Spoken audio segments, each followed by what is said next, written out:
mentioned today on the Senate bill. And with that, I would yield 3 minutes to the gentleman from Wisconsin.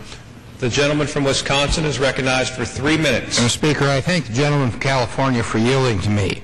I rise in support today of S-386, the Fraud Enforcement Recovery Act of 2009.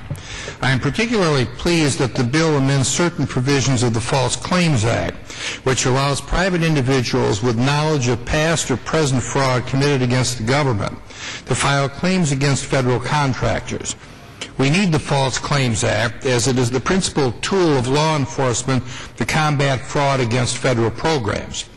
The False Claims Act was originally passed at the behest of President Lincoln during the Civil War to combat fraud against the Union Army.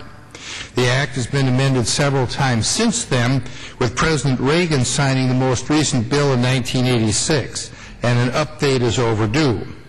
The False Claims Act has been successful for the federal government. It has returned more than $20 billion in settlements and judgments to the U.S. Treasury over the past 20 years. Although the False Claims Act has been successful, there's always room for improvement.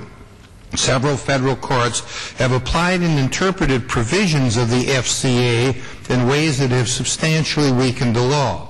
This bill changes that. Congress recently approved a $787 billion stimulus package. As many of us know, the federal government itself will not dole out all of this money, but will rely on government contractors, grantees, and other third parties to distribute a large portion of these funds.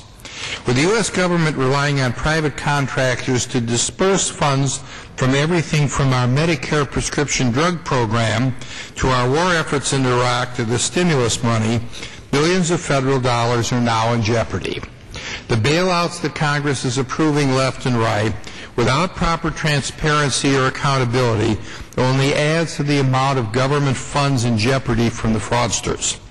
It is my hope that the House passes additional false claims provision this year, so that fraudsters will no longer be able to hide behind judicially created qualifications to evade liability.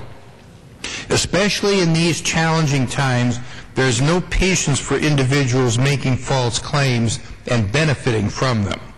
Although all of the provisions of the False Claims Corrections Act, which I introduced with the gentleman from California, Mr. Berman, were not included in this legislation, I am pleased that some were added. This is a good start, and I look forward to working with my colleagues to enact the rest of those provisions. I yield back the balance of my time. Gentlemen,